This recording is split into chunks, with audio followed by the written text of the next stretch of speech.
Alright guys, back out here on the Aveo since you seen it last. We got them old windows tinted. Look at that. Here in Texas, that makes a big difference in the air conditioner when it's 110 degrees outside. So I don't remember what we discussed in the last video. I think we just did the rear window regulators, but it's been to the front end shop, got aligned and it's still pulling to the right, so I sent it back and they're saying lower control arm bushings are wore out. So that's what we're going to do today, put some lower control arms on it and then send it back to the front end shop. We also took it to the tire store and had the TPMS straightened out. It had a couple of sensors bad, so we put 2 new sensors in, checking the low tire lights off. It's all working correctly now. So anyway, we're gonna tear this thing apart. We already got my fat boy creeper out, pulled it up on the ramps, makes it easier for me to get under and find a place to jack it up. So we're gonna get under there and jack it up, put it on the jack stands and tear it down, and I guess we'll bring you back. We are at 380 subscribers. Thank all you guys for liking, watching, and sharing.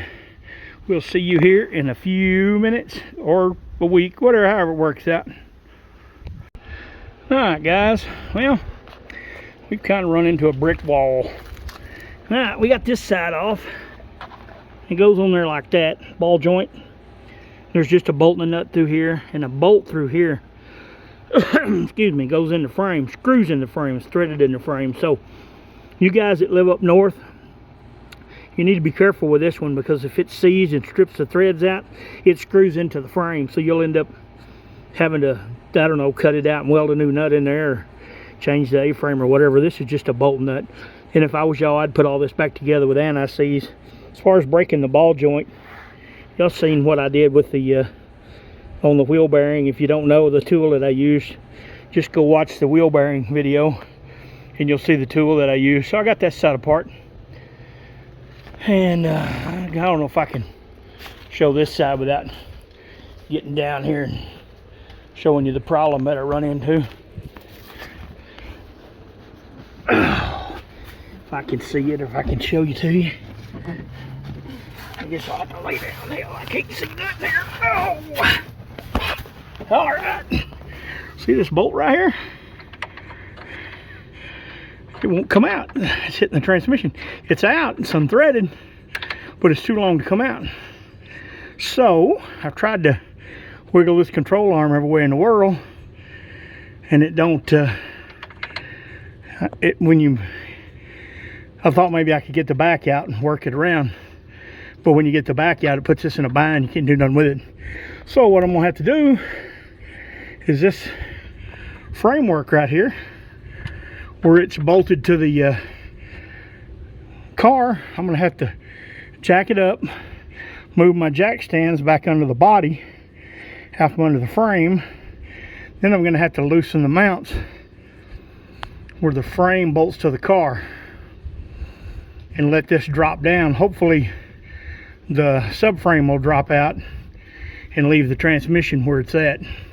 It's got motor mounts and stuff on the top, so it should stay.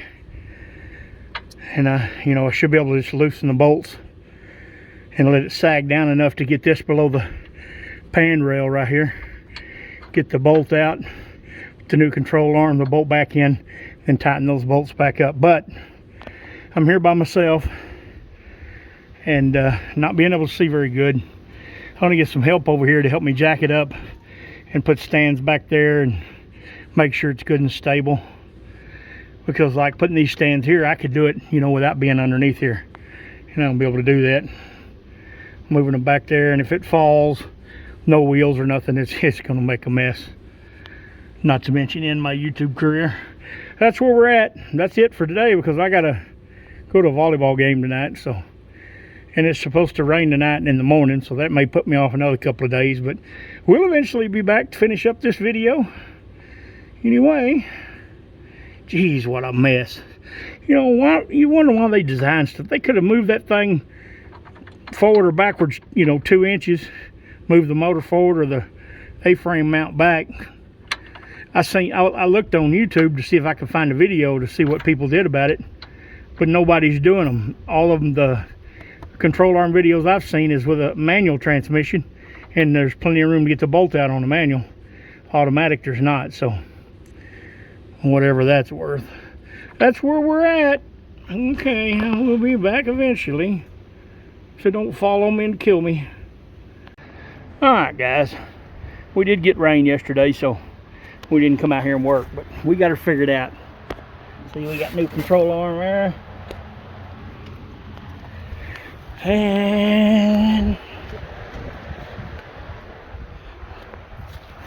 new control arm over here. Alright, a little discussion on motor mounts. A lot of people know, but if you don't know, you're not familiar with cars, most of these front wheel drive cars have a motor mount on that end and this end. And it's rubber on the car body, metal on the transmission or motor. And those two pieces are held together by one bolt, which means the engine could swing like this with torque. So somewhere in this, either on that end or like right here where the engine transmission meet, it'll have a third mount. And it's basically a harder rubber, and all it does is keep the motor from torquing. So that being said, if I can get down here without killing myself, I'm old fat. Takes me a minute to get around. I'll show you what we did. So here's your mount that keeps it from torquing. So all I did is pull this one bolt out right here, and that let the motor and transmission swing. Then I took this big old pry bar and I put it right here, and I just pried the engine forward, got the bolt out.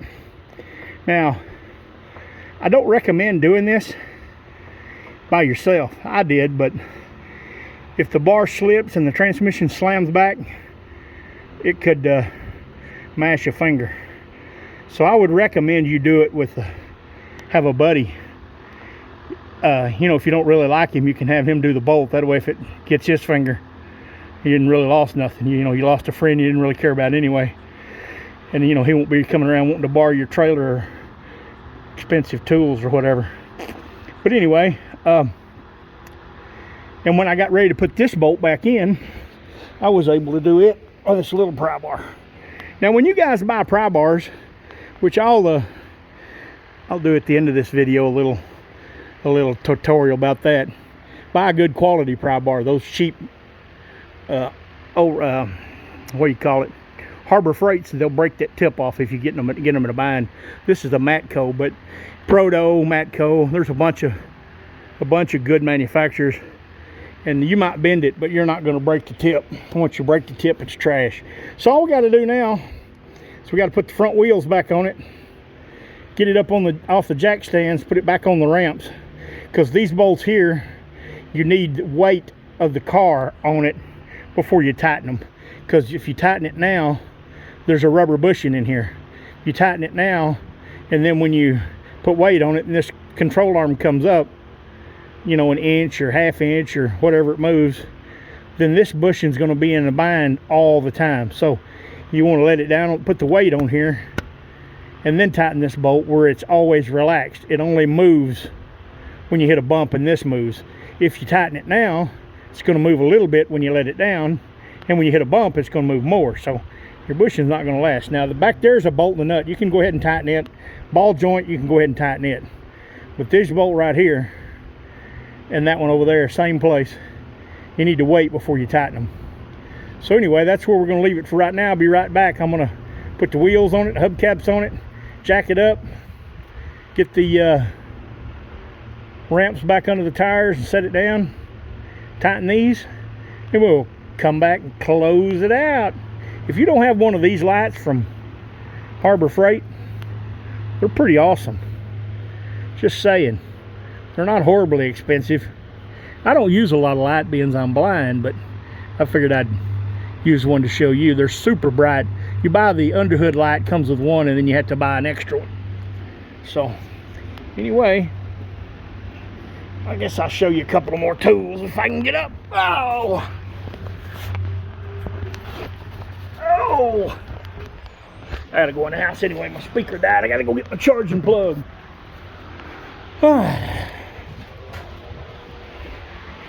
So, here's the old control arms. These tools here, I hope the fan's not killing my let me get away from it. Not killing my video. Well, these are heel bars. You can hook them in something and prise. But the big thing is this tip. If you have a bolt hole you're trying to line up, like I did on those through bolts on the control arm, if you just got enough to get that tip in there, you can work it till you get it up in there and get the hole lined up. So, and buy good qualities of these too, because they bend and break pretty easy if you buy cheap ones. Anyway, we're gonna get the tires on and then we'll be back. All right, guys, all back together. Ready to go with the front end shop. We did jack the back up, and I don't feel a bad wheel bearing, so I don't know if we maybe next time somebody drives it, see if they notice it. If not, I guess I'll have to get one of them radio things and put one in all four corners and drive it and listen to it. Anyway, that's it.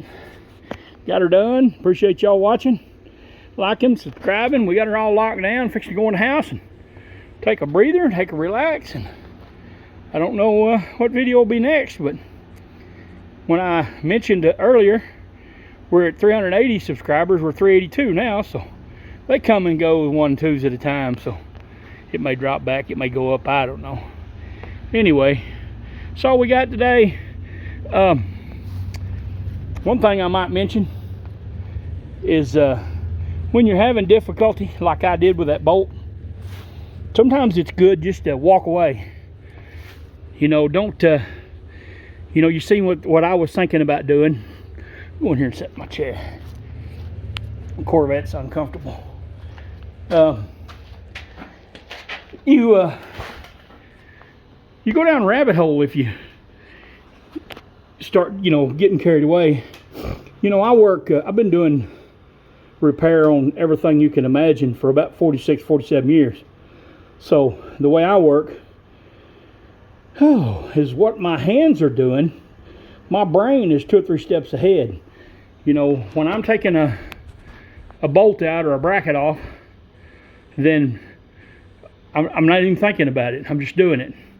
My brain's thinking about what you're going to do next, what tools are you going to need, what angle you're going to go at it, and that way when I get there I'm ready. Well, when you do that and then your hand runs into a problem, you have to bring your brain back to it. Sometimes your brain's scrambled. You seen I was talking about taking the K-frame loop, or the, oh, whatever you call the K-frames, what they used to call it on the Dodge, but the front frame section, talking about dropping it down. And then I decided to take the transmission mount loose and jack it up, but then the computer and the battery and the fuse box and radiator jug, all that stuff's got to come off. And I'm like, golly.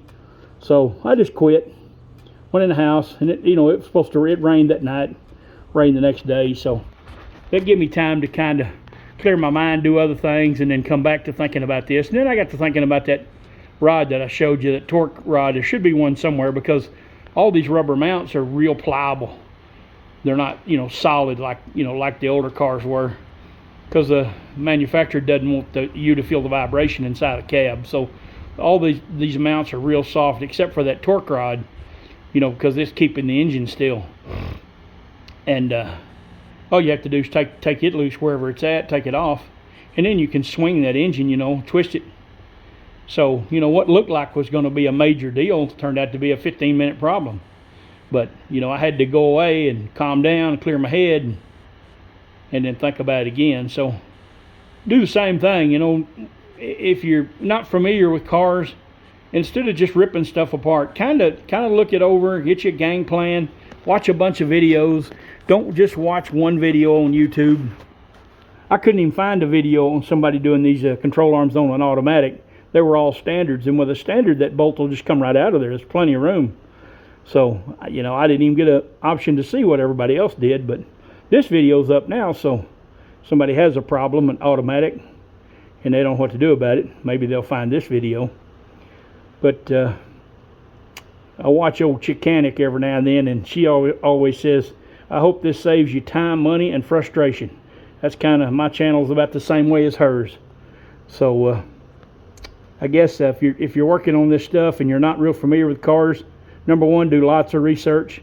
Number two, be careful of the tools you buy. Some tools you can get by with cheap tools, like a hammer. You know, what's going to go wrong with a hammer? But pry bars, cheap ones break easy, cause you problems. So buy a decent pry bar. Wrenches, you know, if they don't fit tight, they can round your bolt off, and then you're in for a world of trouble. So, you know, do your research, buy quality tools, and if you run into a problem, just get away from it. Think it over, do a little more research, look things over a little bit, maybe discuss it with a few of your car buddies, and maybe you know, maybe you come back and it won't be as big a problem as it first looked like it was going to be. Kind of like this deal, it looked like it was going to get ugly, but it turned out to not be no big deal at all. Anyway, that's all I got. I'll show you these control arms, I guess. Ooh. These bushings don't look bad, but if you put a bolt in there, they do move a little bit. So maybe they are. I mean, they don't move much, so we'll see what the front end guy says. Ball joints are tight. Anyway, that's where I'm at. We'll get back on this here before too long. I got to dig up a faucet in my yard, and them two projects are probably going to be next. These three. And I'm waiting on that old money train to get rolling so I can buy an engine for this thing, get it done out of here. Anyway, I'm done rambling. Starting to sound like Clay Milliken, rambling. Thank y'all for watching. Don't forget to hit that like button. Have all your friends come by and have a like button party. Help me out. See y'all in the next one.